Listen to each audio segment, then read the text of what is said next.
Welcome everyone, and thank you for joining us here this afternoon.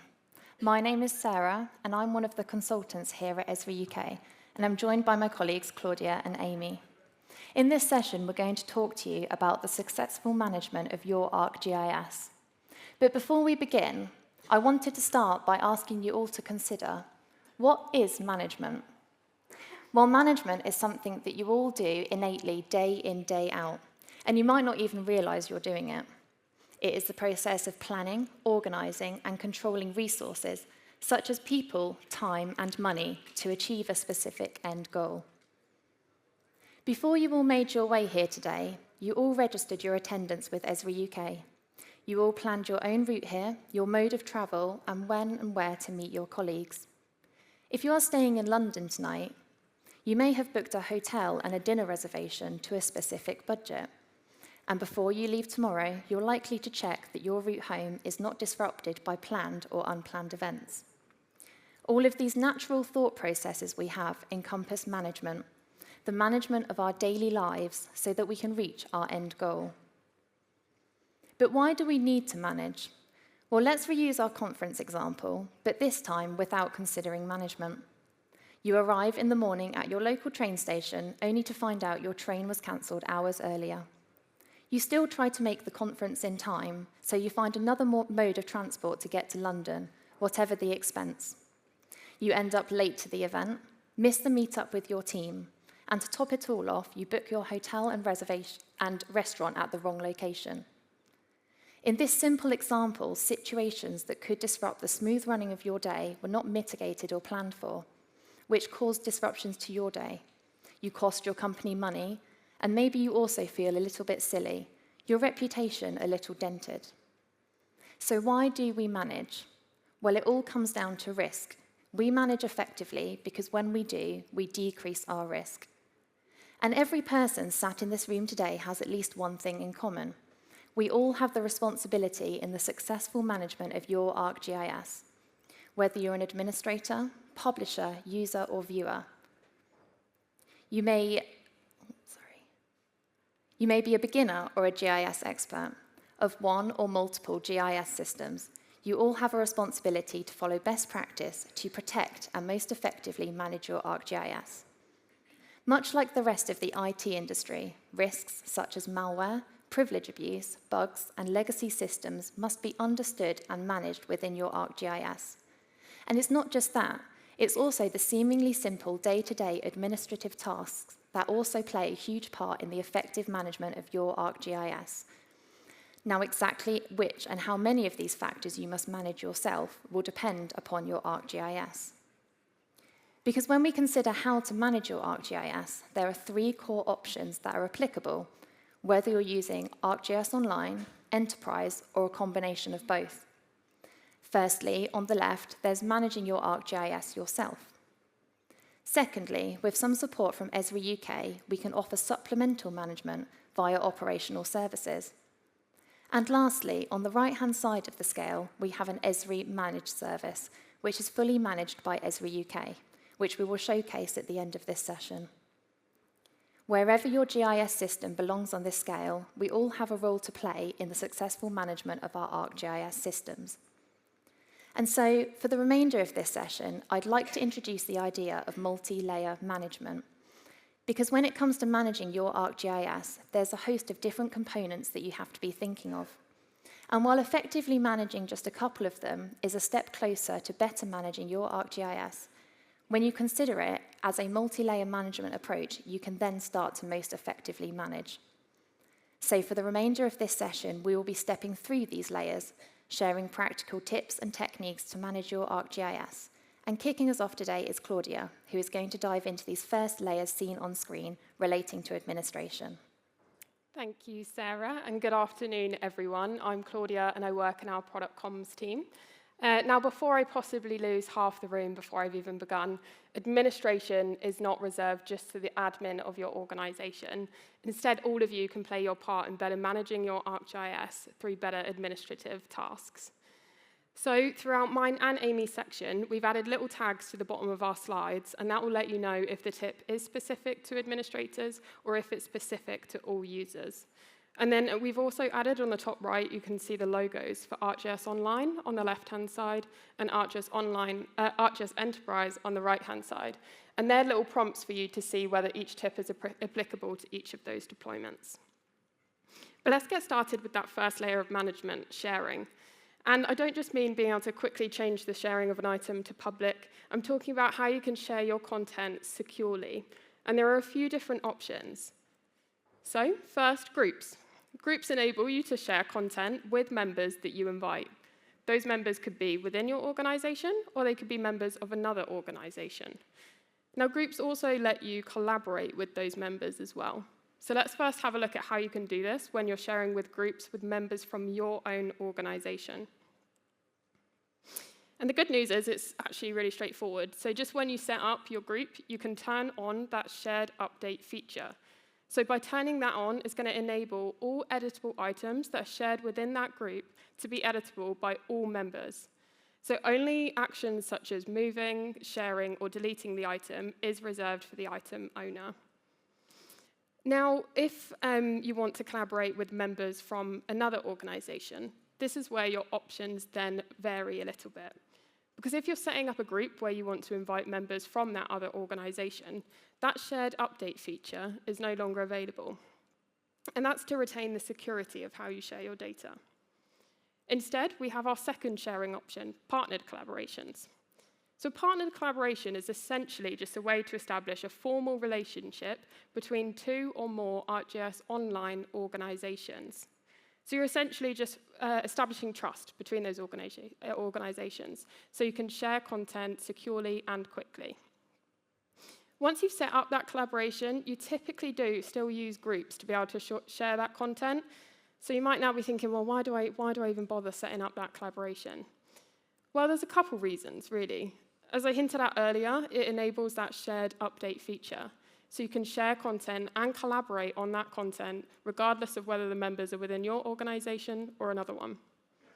It also opens up other capabilities as well, though, such as collaboration. You can assign collaboration coordinators, and they just basically navigate that process for you. And they can streamline processes as well, such as the invitation process that you typically get with groups. You can also set up additional settings as well. For example, you might want to control the searchability of your members to add greater security around this, should you wish. And so while you can share content via groups with members both within and outside of your organization, by establishing collaborations, you do drastically expand the way that you can work with other members and share and collaborate that data. Now, not forgetting those of you in the room who might be on ArcGIS Enterprise, that's where we have our third sharing option, distributed collaborations. So these work exactly the same as partnered collaborations, so all of the things we've just stepped through still apply with these ones, except this time you're establishing that relationship between ArcGIS Online and ArcGIS Enterprise organizations. Now note with this capability is available on Enterprise versions 10.5 and above. So hopefully you can see these different sharing options. They have their different use cases, their different capabilities, and they work across different ArcGIS systems. But it's really worth familiarizing yourself with these different options to see if maybe there's more efficient ways that you can share and collaborate in your ArcGIS.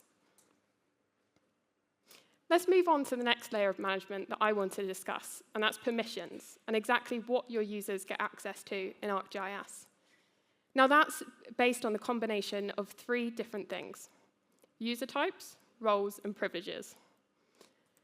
Firstly, every single member needs a user type. That's to license your ArcGIS and define exactly what apps you get access to.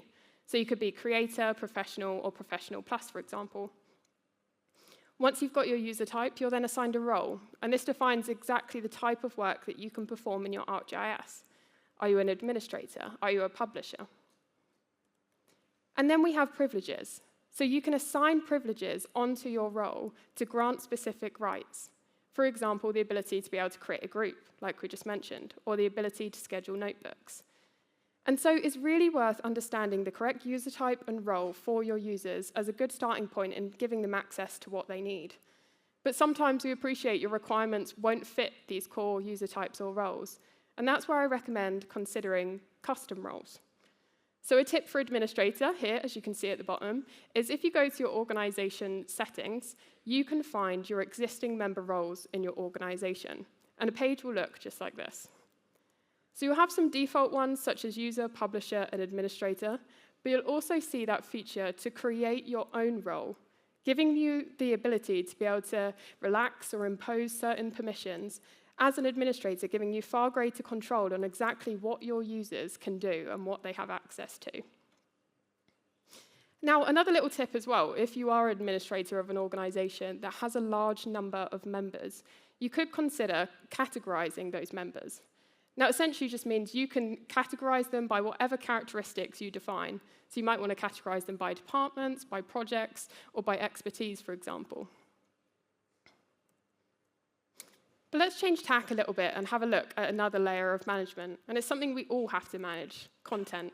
So it might just be you have a couple of feature layers, maybe you have a variety of apps or library of analysis models, but we all store them in our ArcGIS. And maybe you're sat here thinking, well, why does me managing my content really help the overall management of our entire system? And that's where you need to remember you're one user of a wider ArcGIS system. That could be tens, hundreds, or even thousands of other users. And you're all building up your content, right? So you're all having more and more items stored in your ArcGIS. And that can become really hard to search and really hard to understand as a user. But put yourself in your administrator's shoes as well. They're trying to decipher content that maybe is poorly named, maybe it doesn't have a description or any terms of use. It can be really hard to then spot outliers in that content. Maybe there's content that doesn't even need to be stored and is burning credits. Maybe it's content that's critical and cannot be deleted. Or maybe it's even content that is actually shared incorrectly and is then threatening the confidentiality of that data. And that's why something I encourage every single member of this room to take away with you today is to fill out your item details. Now, you might be sat here feeling pretty smug, thinking, well, I do this every day. But for many of us, and probably including myself admittedly, it can sometimes feel like an afterthought when you're busy in the thick of GIS. And it's made really easy for you on this item details page. There's a variety of different item details you can fill out. And this is an example that I've got of a map I've created. And currently, I'm not doing too great, to be honest. I haven't filled out any item details. And you can see on the top right-hand side, we've got that item information gauge.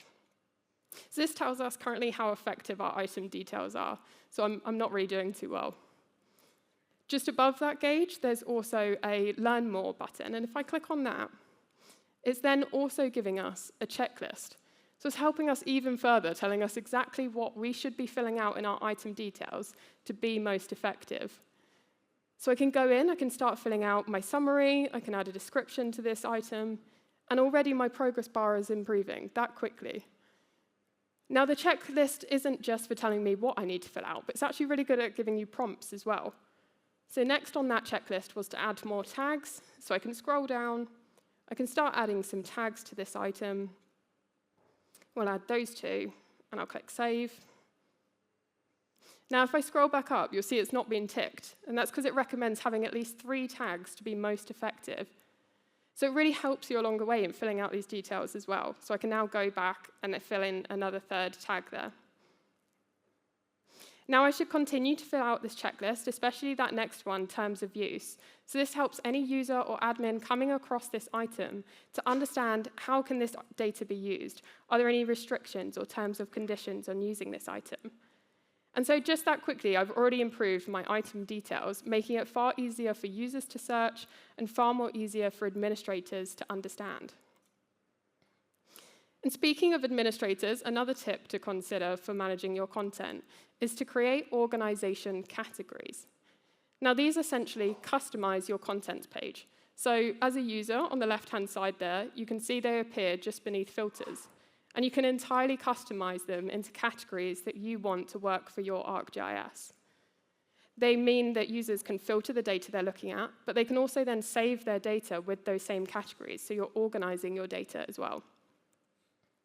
Now, administrators can find that under the organization settings, and it's a capability that has been available for a while in ArcGIS Online and has come to Enterprise from versions 11.4. But let's change tack again and focus on the last layer of management that I wanted to talk about. Now, regardless of what user type you are, exactly what you carry out in ArcGIS, something critical for all of us is credits. We all have them, we all need them, we probably maybe even all want more of them, but credits are critical for carrying out our work in ArcGIS. Maybe use them for storing content, maybe use it for carrying out analysis. But as a user, you should also feel confident that you're best managing your own credit consumption. That in turn then leaves administrators feeling confident that you're not overspending, you're not burning credits unnecessarily, or maybe exceeding budgets. And so I wanted to go through a couple of best practices. And when it comes to credit consumption, one of the largest spends is storage credits. Now, exactly how many credits you burn on your storage will vary based on its volume and its file type. So my first tip for you all really is to consider your necessary file types. For example, does it really need to be a hosted feature layer? Is it one that you're not updating too regularly and is maybe more of a reference layer for your map? If that is the case, then you could consider converting it to a vector tile layer and drastically decrease the credit consumption of that one layer alone. Now, I appreciate tips like that might not always suit your needs, but what is critical is you understand the credit consumption of the different file types. Now, I've added the QR code there to the Understanding Credits documentation, and it will be linked later on. But I really wanted to give an example here to show how critical understanding credits is. So here I am in my ArcGIS Online, and I'm wanting to upload some new imagery to store in my ArcGIS. So it's made really easy for you from the New Item tab, and I can run through this step-by-step wizard, which I'm sure many of you have done before. But as a user, while I'm doing this, I should recognize, well, everything I'm storing in my ArcGIS consumes credits. So I should, at this point, remind myself of that documentation and have a look at understanding how many credits is this action that I'm carrying out consuming. For example, in my case, it's imagery, and it's dynamic imagery. So that means the credit consumption varies based on the number of images I'm uploading. And at this point, I could even question, do I need quite so many images, or could I cut down my credit consumption? And this awareness isn't just applicable to actions like storing your content. It's to other actions as well, such as carrying out analysis. For example, here I have one of those layers I've just uploaded, and I'm wanting to carry out some analysis. I've already filled out all the parameters of this tool, so I just need to go ahead and give it a name, and I can click Run. But before doing that, I strongly recommend making use of that Estimate Credits button just above. It might be a tool that you're using day in, day out, but credit consumption can vary based on the number of pixels or the number of features being processed. For example, if I just let that continue to run, it's telling me it estimates 4.59 credits will be used for this tool. So I feel quite comfortable kind of running that. It's only 4.59 credits, but there is something else that I could do here. I could have a look at my credit allowance, just to make sure. So if I click on my username, and I go to my settings, and then go to the credits tab, there we go. See, I've got 32 credits left. So I feel comfortable running that tool. I know I've got enough credits both for that tool and the rest of my work on this task. Now, as an administrator, you can influence this view for each user by setting credit limits. Now, these enable you as an administrator to be able to control exactly how many credits your users can go through. Now, to turn this on, you can enable credit budgeting that's found in the organization settings. But something really important to note with this is that budgeting does not apply to the credit consumption for storage, for app-related activities, or for premium content accessed through a configured resource proxy. Now, another tip for administrators in terms of storage credits is to make use of reports. And there's a couple different reports that you could make use of here. The first being credit reports. So like they say on the tin, they let you see the credit usage over time. But not only that, it breaks it down by the file types. So you can see across your organization, do you have an excessive amount of credits being burnt just on hosted feature layers alone? Another option is item reports. So these show a detailed list of all items in your organization. That also includes the size, the owner, and when it was last created and modified to see whether it's still needed. You could even integrate this into your daily management routine by scheduling reports. That means you only need to configure that report once, and then you're going to get that insight regularly into how your ArcGIS is using their credits. one very final tip from me to leave you with administrators again, is custom roles. Now, I mentioned this earlier for managing the permissions your users get access to, but they're also really useful for credit consumption. As an administrator, you can actually restrict access for your users on those credit-burning activities, such as geo-enrichment, geocoding, or network analysis, for example. And so whichever role that you have in ArcGIS, whether you're a user, whether you're an administrator, there are many best practices that you can be implementing into your administrative tasks to be able to better manage your overall ArcGIS. And with that, back to you, Sarah. Thank you, Claudia. So those best practices that Claudia has just run through for sharing, content, permissions, and storage are just some of the administrative tasks that you can implement into the management of your ArcGIS. But day-to-day administration is not the only area of management you should be considering. Other components that are just as critical to your ArcGIS, but perhaps you don't think about or talk about every day, are those relating to security. So to talk us through these next layers of management relating to the security of your ArcGIS, I'm now going to hand over to Amy. Good afternoon, all. My name is Amy Palmer, and I currently work in Esri UK's Operational Services team. Day to day, I support you in installing and upgrading ArcGIS Enterprise, sharing best practices and helping you to get the most out of your system. Today, I'll be providing you with my top tips and recommendations for enhancing security in ArcGIS. Whether you're a new ArcGIS Enterprise administrator looking to strengthen your system, or an ArcGIS Online user aiming to safeguard your content, this topic is for you. My colleague Claudia has already shared with you some administration tips, but I'd like to take you through some key security settings that I have seen make a significant impact to our customers. So, starting with ArcGIS Enterprise, there are many configurable options and capabilities available to suit your security requirements. I'm going to break these down across 5 areas of security management that I believe promote a healthy system. These are regular updates, application settings, user management, security validation, and hardening. Let me start with regular updates. So if there's a top tip that I would like you to take away from this session on security, it would be to check that your organization is up to date on machine updates and ArcGIS patches. Why? Well, we know that security patches address real vulnerabilities. And for you, regular patching will bring product fixes and approved enhancements that you may have recommended through ArcGIS ideas. We have a tool in ArcGIS Enterprise called the Check for Updates tool here that will tell you what patches are available in Portal for ArcGIS, ArcGIS Server, and ArcGIS Data Store. You have the option to install all patches together, just the significant patches that you need, or you can choose to install our most important security patches that are flagged with a red exclamation. You may not have access to the internet on your machines, like many of our defense customers, for example, but you can download these patches from our Esri support site that are linked here.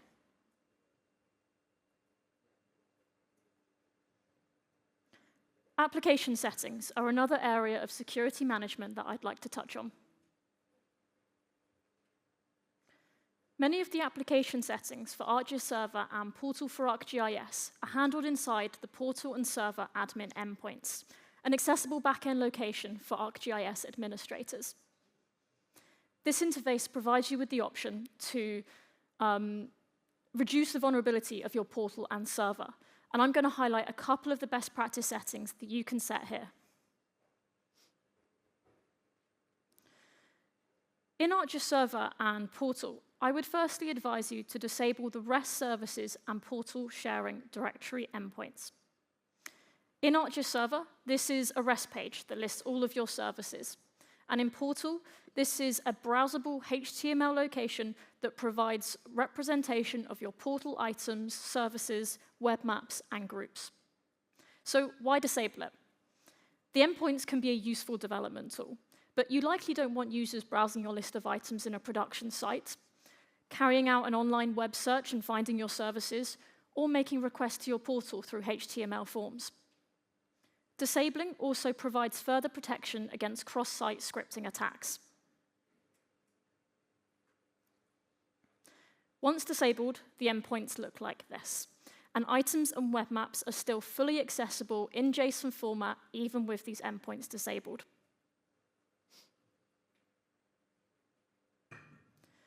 My second application setting recommendation is to disable anonymous access in Portal. Anonymous access in Portal is the ability to use Portal resources without supplying user credentials. With this setting enabled, anyone can view items shared publicly in your Portal website without an account. And imagine if you as a user had accidentally shared a private content item publicly. Adding all users of ArcGIS as an account, as a named user, allows administrators to have that control on who can see items in the portal. And it gives you, as users, that peace of mind when sharing content with all the access that users need. In some scenarios, you may not need this setting enabled, but do consider the impact of anyone accessing Portal's public content.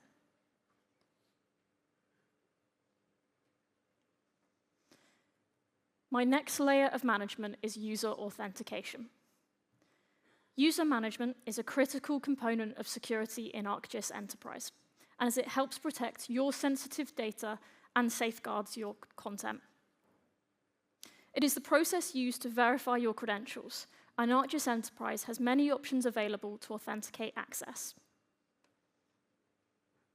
How many passwords are you now having to remember?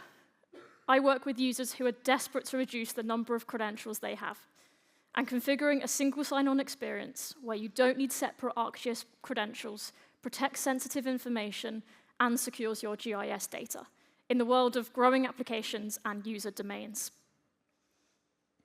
ArcGIS supports integrating with several identity providers, including SAML with Microsoft Entra, OpenID Connect, Windows Authentication, IWA, and LDAP.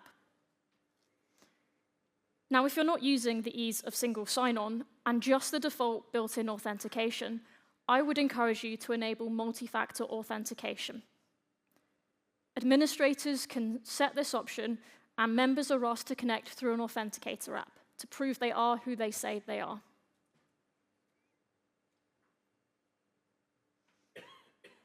Now, to be able to check the settings that we have seen so far would validate that ArcGIS Enterprise is meeting the best practice for the current version that you have installed.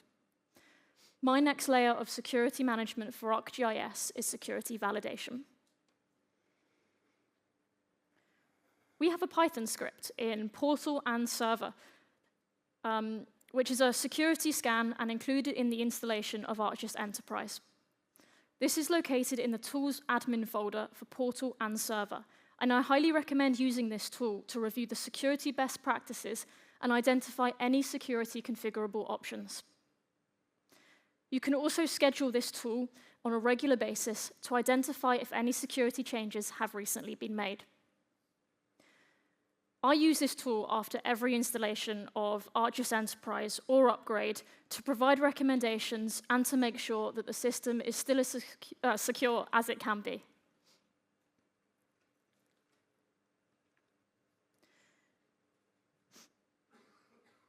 Here is an example of an ArcGIS Server security scan report. The findings are categorized based on severity, and the HTML output lists all the items to review, with hyperlinks to help documentation on how to make these changes. Portal has a similar report. You don't need to make all the changes provided, but this is a good baseline to get started with when you begin configuring ArcGIS Enterprise.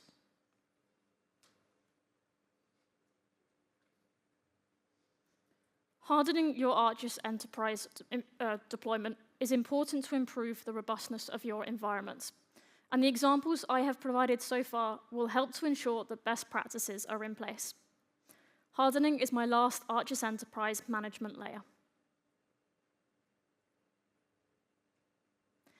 Esri's new Enterprise Hardening Guide has been in the works for several years, incorporating input from you and security experts around the globe.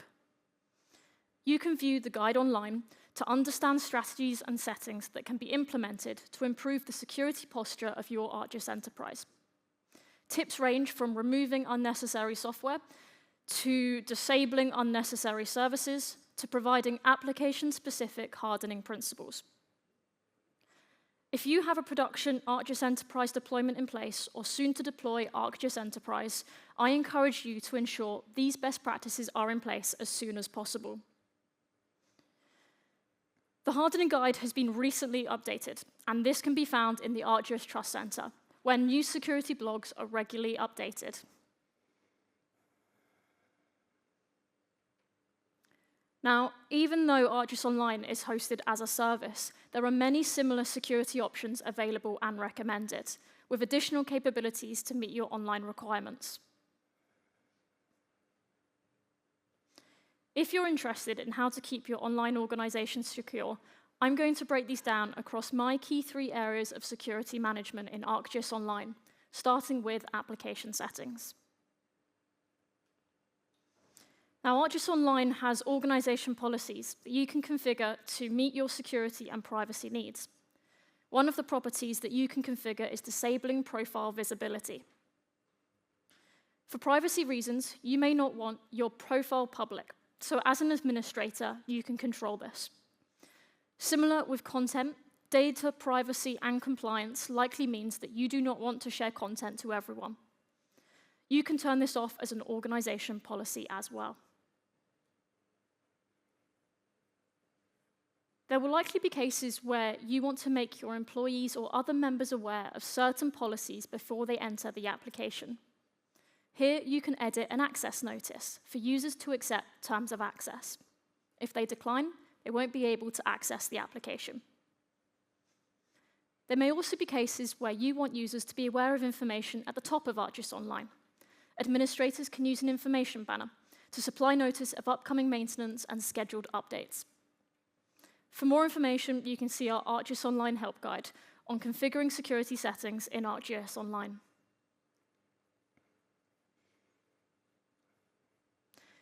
As mentioned with ArcGIS Enterprise, authentication is another best practice security layer for ArcGIS Online, and my next topic that I'd like to go through with you.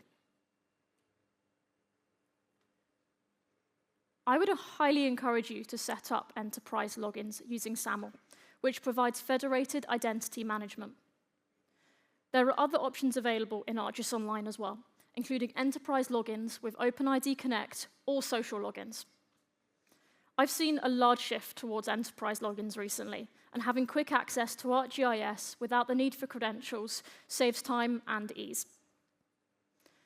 If in some cases, again, an identity provider is not provided, my top tip would be to enable multi-factor authentication in ArcGIS Online as well, and setting up strong password policies. You can allow these policies to align with organization requirements, and you can do this in the ArcGIS Online security settings.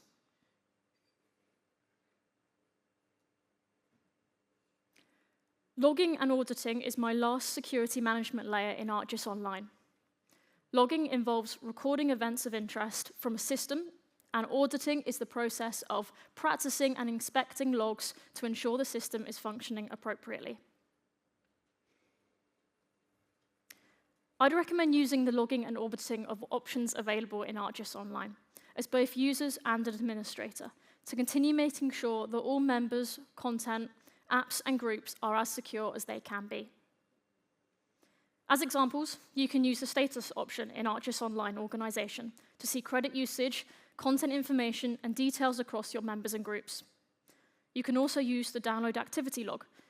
And as administrators as well, you can enable and view your ArcGIS dashboards to monitor activities and events, to track your field workforce, and access status and performance of daily operations.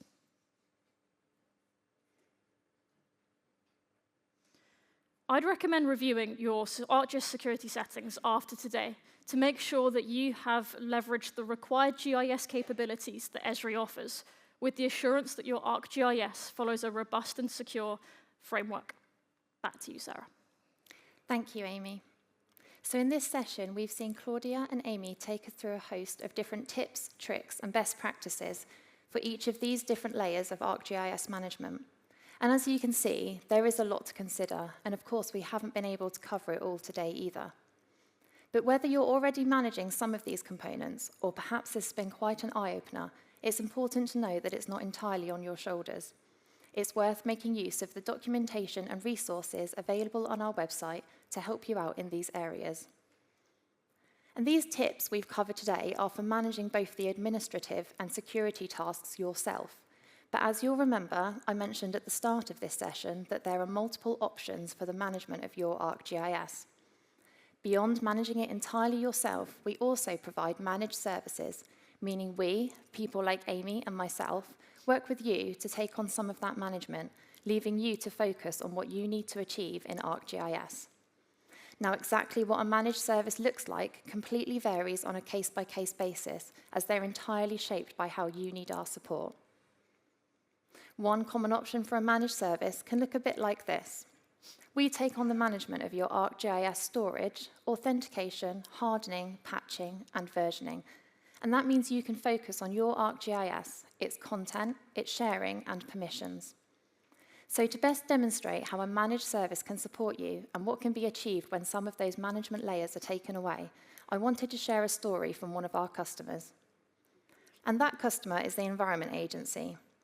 Now, their requirement of their managed service was for us to take over the management of their service monitoring and provide architectural recommendations as their platforms continue to grow. And so those direct benefits that the Environment Agency have seen with us is that it freed up more time for their GIS team. It supported their platform expansion and has built greater confidence in their service monitoring with that dedicated support. And as a result of those benefits, it enables their in-house teams to focus on supporting over 9,000 users and the management of over 400 content items that they use within their WebGIS applications. It's also freed up time to have greater focus on their project deliveries, including playing a critical role in the wider Environment Agency's £2.65 billion flooding and coastal erosion risk management programme. And again, with Esri UK taking that management of service monitoring, it contributes to a more resilient system, which has been especially critical for their Category 1 responder application for environmental drought and flooding incidents.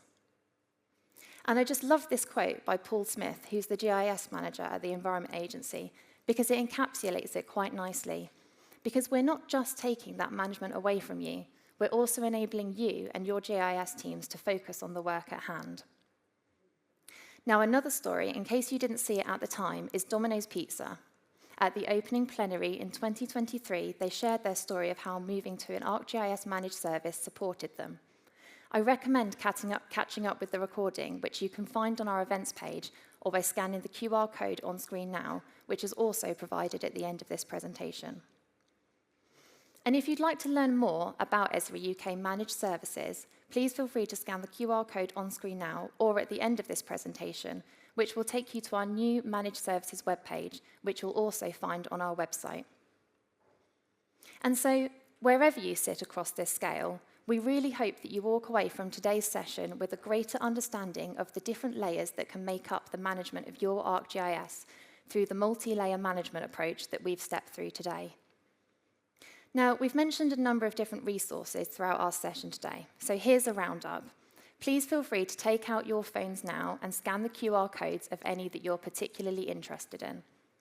Whether it's just one tip you've seen today, a whole new management layer you're now aware of, or perhaps you're completely rethinking your options for managing your system, all these steps, no matter how small or large they may feel, are all working towards you more effectively managing your ArcGIS.